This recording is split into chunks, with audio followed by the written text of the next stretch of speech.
I think you understand that my quest for justice is not mine alone, but so many others, including yourself, your mother, Sherry, Chrissy, Grammy, Uncle CJ, my father's brother, and so many others whom I can fill the page. The point is that there was no justice rendered, and that must be and will be corrected. This is a man who is a grown-ass man who is writing this to his child, whose mother he murdered, and trying to convince them of a narrative that somehow he's on a quest for justice. It's really painful. I'm not gonna lie. Testimony continued today in the most notorious criminal trial in Richland County history. Dr. John Boyle is accused of killing his wife Noreen and burying her body in the basement of his new home in Erie, Pennsylvania. The 12-year-old son finally took the stand. As I heard a scream, I heard a thud. It was about this loud. We, the jury, find the defendant guilty. When I was 12 years old, my testimony sent my father to prison for murdering my mother. This podcast serves as a type of therapy and reconciliation for myself, and it is my hope that it helps anyone who has experienced deception, betrayal, and dark trauma. I'm Collier Landry, and this is Moving Past Murder. Hey movers, welcome back to another episode of Moving Past Murder. I'm your host, Collier Landry, and what's going on? Happy Thanksgiving, gobble gobble. I have my little turkey friend here with me. But on this Thanksgiving Day, I have a very special episode because not only do I have my little turkey friend here, which those of you that subscribe to me on YouTube, you guys can see, but I also have a letter from the ultimate big turkey. Yes, that's right. I found a letter from my father with a Thanksgiving card that I'm going to share. I have not read the letter, full disclosure, as you guys know when I find these letters, but I opened up the box this morning and I was like, I've got to find a letter. And then I noticed this like little thing sticking out and I thought, is this a cornucopia?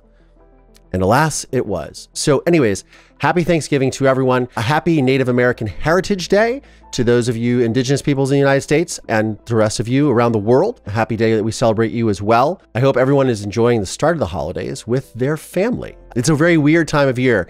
This starts like the holiday season that kind of brings me back into all my trauma because I remember my last Thanksgiving with my mom, and then Christmas, and then obviously she was murdered on New Year's, and then it becomes this whole thing.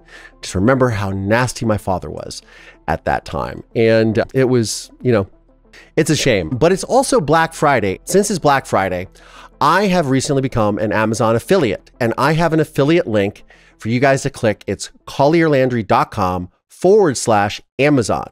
That means that when you guys go onto Amazon and purchase anything, when you use my link, it does help support the program. It's a cost-free way for you guys to participate in helping sustain the program. It means I can do more of these shows. It means I can generate more content for you guys, more TikToks, more everything. I do want to give a shout out to Bree Mumford, who just signed up on my Patreon. Thank you very much. She has followed me on Instagram, on my Instagram lives, and she's now part of the Patreon family. Can't wait to see you on our exclusive member-only meet and greets every single month, and we'll have a Christmas one this coming month, right? Christmas is in less than a month, I guess. Christmas Eve is in a month. Anyways, holidays frazzle me. It all starts with, it was around the time my parents were getting a divorce, and then I remember that Thanksgiving with my mom and how my dad was just really nasty, and then obviously Christmas was not good, and then New Year's, ultimately she was murdered. And so it's a lot for me to deal with the holidays, but I appreciate you guys being here. And on that note, got my little turkey here, for those of you that can see, and a letter from El Pavo Supremo, as they would say in Spanish, the big turkey himself. That is probably a nice way to put it. A letter from prison from my father, which was sent to me back when he was incarcerated at Warsea in Lebanon, Ohio. So this was early on in his incarceration career. Would you say incarceration career, incarceration time? I don't know. So full disclosure, all week I was like, what am I gonna do for the Thanksgiving episode? And it wasn't until this morning when I dipped into my box of letters that are underneath my desk that I saw this like little tip of a card peeking out, and it had a cornucopia on it. And I'm like, is that a cornucopia? And I opened it up, and then there was a card, a Thanksgiving card, and a letter attached. Now, just like I tell you guys, every time I read these letters, I have not read this letter. I have no idea what it's going to say. I just saw the card. And I was like, Thanksgiving, gobble, gobble, here we go. Gobble, gobble, gaslight is what I'm going to call this episode. I think. We'll see what he has to say. So this is when my father was incarcerated at Warsea. which was in Lebanon, Ohio, a Warren Correctional Institution. And that was his either first or second place he was incarcerated. So here we go with, for those of you watching on YouTube, there's the card. Happy Thanksgiving card. Woohoo. Happy Thanksgiving, Collier, with a big turkey and a pumpkin on it. And it says, Collier, thought you would enjoy this little bit of, quote, silliness. Ha. You are in my thoughts always. Remember, do it now. You become successful the moment you start moving toward a worthwhile goal. Love, XXXO, Daddy. I think that I have moved towards a worthwhile goal. This is called moving past murder. And do it now. Yeah, that has actually been my motto for my entire life. Not because my father wrote it in a card, but because it's just been my thing. And that's what this program is about, moving past really challenging, horrific circumstances and coming out somewhat unscathed on the other side. And for those of you that didn't see it this week, I wrote an essay for Newsweek. I will put the link to that in the show notes. I do want to clarify one thing too. The title says, no, my dad murdered my mother, my dad killed my mom, and no one believed me. I don't write the headlines, they do. I have no control over that, but I do want to give a special shout out to Dave Messmore, who was the investigator on the case, who was the one person that did believe me that my mother was murdered and convinced his captain to investigate my father. And so without Dave, I would not be here, quite possibly. So I thank him for that. I am very grateful to him on this Thanksgiving Day. That's for sure. Big Turkey sends a card. Boom. Happy Thanksgiving, Collier. And it says, Collier, thought you would enjoy this little bit of silliness. Ha. You are in my thoughts always. Remember, quote, do it now. You become successful the moment you start moving toward your worthwhile goal. Love, Daddy, XOO. Dad, I would say that I moved towards a very worthwhile goal, which was getting over all of the trauma that you put me through and my family through very selfishly and psychopathically. And the goal was to create a program like this. The goal was to do a film, and I've done both, and I'm doing other projects and spreading the word and helping people to honor my mother and myself and my story. So yeah, I would say that's a worthwhile goal on this Thanksgiving, Dad. I don't know what you guys think. I think so. I'm happy with it. All right, let's see what the Big Turkey has to say. Like I said, again, I never read these letters before I read them to you guys. Once upon a time, I read them, but that's probably 2 decades ago at least. All right, look at this. For those of you on the YouTubes, you can see this. Tuesday evening, November 15th, 1994. Dear Bumper, made up another card for you. I think I am going, quote, card crazy. Ha. But I hope you enjoy the handiwork. I also sent a card along to Chrissy. Okay, so this is November 15th, 1994. Ironically, a lot of my letters that I've read on the program recently have been around this time period. This was around the time that my father was seeking yet another appeal. He tried to get me to rescind my testimony, saying that I was coached, and then it made me feel guilty about that.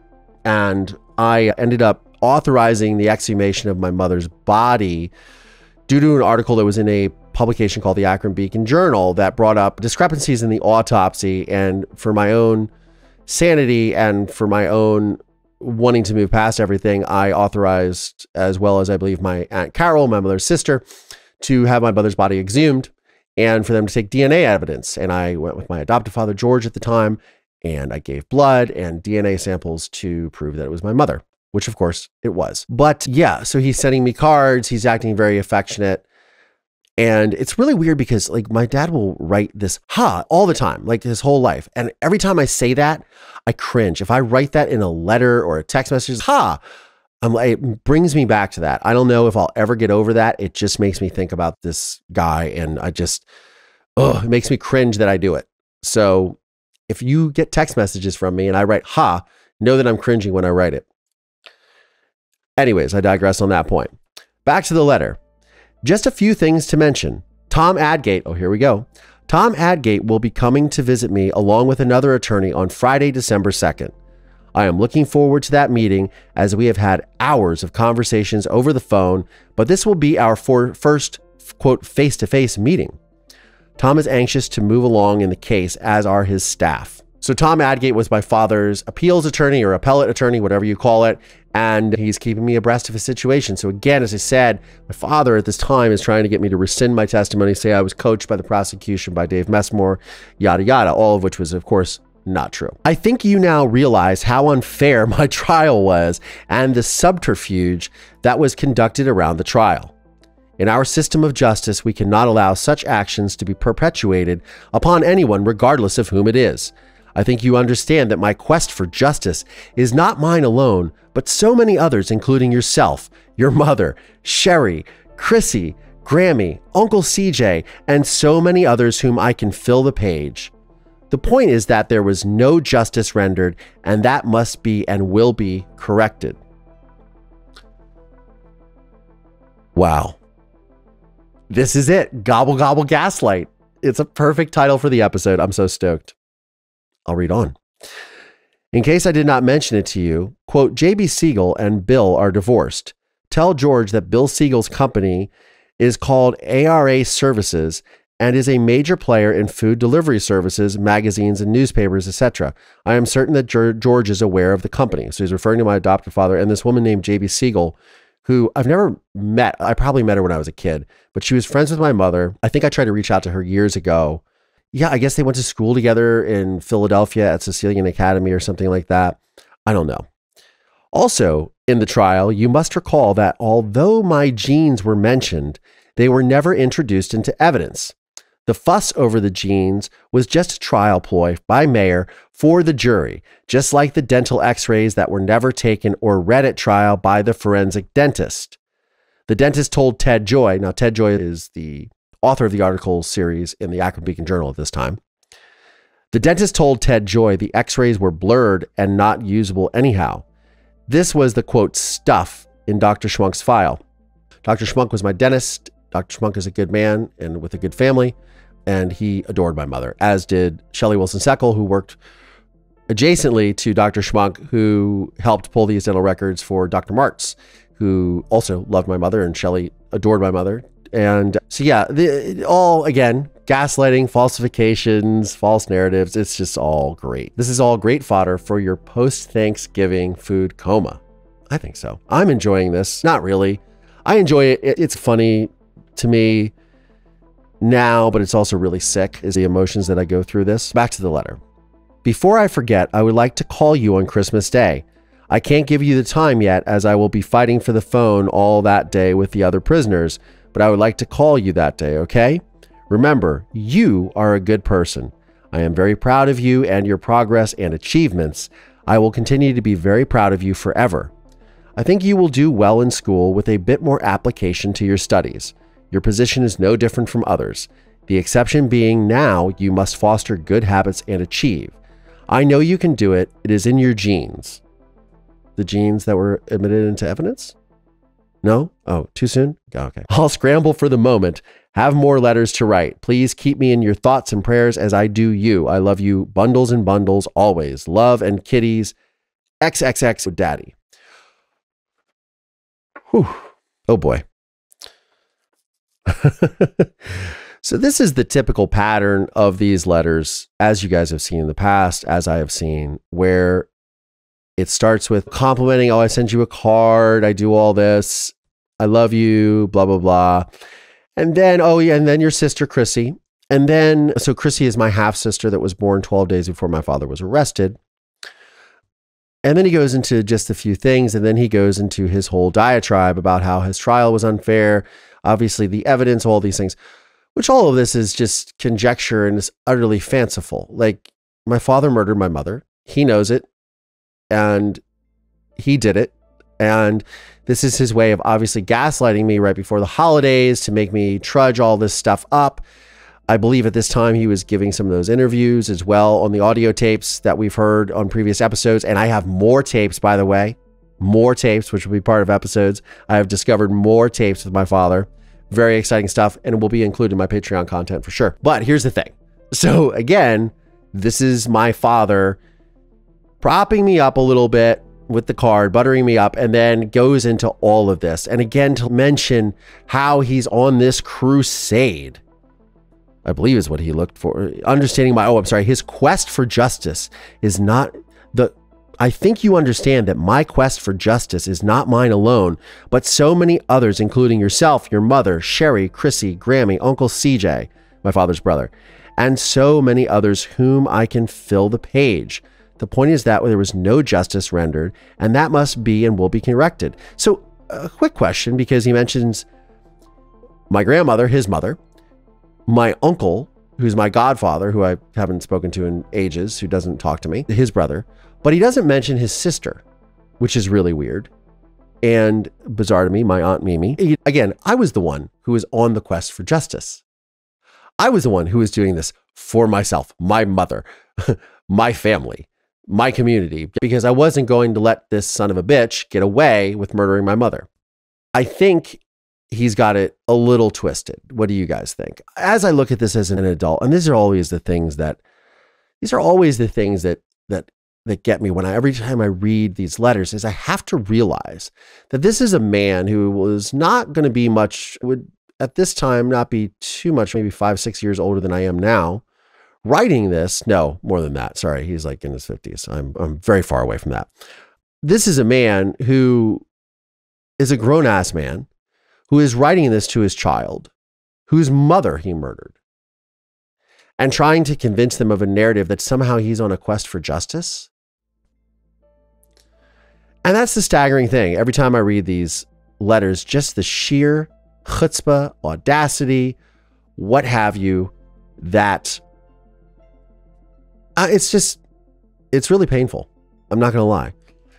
Reading this is really painful sometimes because I just can't believe that I'm actually related to this person. Sometimes and I'm so grateful. This is a day of gratitude, right? I am so grateful that now I see all this for what it is. And it's one thing when you're a child, and look, my adopted parents, full disclosure, would read these letters beforehand and they would say, your father's manipulating you. But I didn't really understand it. I was like, what? At this time I was like 15, 16, maybe 16. I didn't understand this stuff. Like I had no idea what this shit is. And like, I didn't understand this shit. I had no idea what this was. So I'm just so grateful that as an adult, I'm able to look back at this. And this is why I share this material with you guys, because I know that so many of you write and reach out, whether it be social media, you send me emails, you contact me directly, however, and you just share how much this material really affects you and really allows you to see these own patterns in your own friends, loved ones, spouses, partners, whatever have you. And I think that's really important to share. And on a day when we talk about giving back or giving thanks or having gratitude or breaking bread with one another and sharing things, I am so glad that this is my gift that I get to give to the world, because I don't know what I would do if I didn't have a platform like this. If I didn't follow, quote, my father's advice. What did he say? Do it now. You become successful the moment you start moving toward a worthwhile goal. Damn right. You know, it is get busy living or get busy dying. As was said in The Shawshank Redemption, which was also filmed in Mansfield, Ohio, get busy living, get busy dying. It's all about moving on. That's what this podcast is about. Moving past murder, moving through all these things. And for me to be able to share my story with the world, he says, remember, you are a good person. I am very proud of you and your progress and achievements. I will continue to be very proud of you forever. I think you will do well in school with a bit of, I will continue to be proud of you forever. You should be proud of me, Dad, because I didn't let you get away with something that was so horrific and heinous. I held you accountable in a court of law, convicted by a jury of your peers. And whether my father always wanted to argue with, the jury, it was rigged. Oh, the genes, this evidence that he's talking about. If I remember correctly, there were genes that had concrete dust on them in the trial that were presented. And my father is just taking issues to this. It was just so weird because my father only wore khaki pants. And then my father had gotten hooked up in this relationship and started wearing jeans. And my mother and I used to like joke about it. because my dad was wearing jeans and cowboy boots and a cowboy hat. He took me to go get a cowboy hat one time. And my mom and my dad was very preppy, from the East Coast, from Philadelphia, went to quote unquote Penn, and then started changing his whole vibe around this new relationship. And now he's going to buy a truck, and he's going to have a farm and all this stuff that it was so wacky. And my mother and I would just laugh. So it's funny about these jeans becoming an issue with the concrete dust that clearly fit him and that were clearly his jeans, because he had started wearing those around this time, around the time of midsummer 1989, as my parents were separating, getting a divorce, and he would come home and it was just like a very chaotic scene. He'd bring me around his girlfriend. It was all very traumatic. But again, setting a worthwhile goal, doing it now, using intention, you become successful the moment you start moving toward a worthwhile goal. I'd like to think I did that. I'd like to, again, thank all of you that make this a worthwhile goal. You guys are my listeners, my fan base, my people, my family. I'm very grateful for all of you for listening to this program, for supporting. Yeah, this is my gift to the world. A psychopath for a father. Massive amounts of trauma that I still work every day towards healing. And using that as a form of catharsis, using this program and this platform as a form of catharsis to help heal others, which pretty much at the end of the day makes all of this worth it, for sure. Anyways, happy Thanksgiving to all of you. Happy Native American Heritage Day to those of you Indigenous people. And just spend it with your family. I just want to give another shout out to one of my dear friends, JC Noah, and his new beautiful bride, Emily. They got married on the 12th of November. Congratulations, you two, and I wish you all the best. I hope you guys had a wonderful day. If you're doing Black Friday, check out collierlandry.com/Amazon. Thank you all so much. On a day of gratitude, I am grateful for y'all. I'm Collier Landry, and this is Moving Past Murder. Thanks, y'all. This podcast is made possible by support from listeners just like you. Please subscribe via Apple Podcasts, Spotify, Audible. Find us on YouTube, youtube.com/Collier Landry. The film A Murder in Mansfield is available on Investigation Discovery, Discovery Plus, and Amazon Prime Video.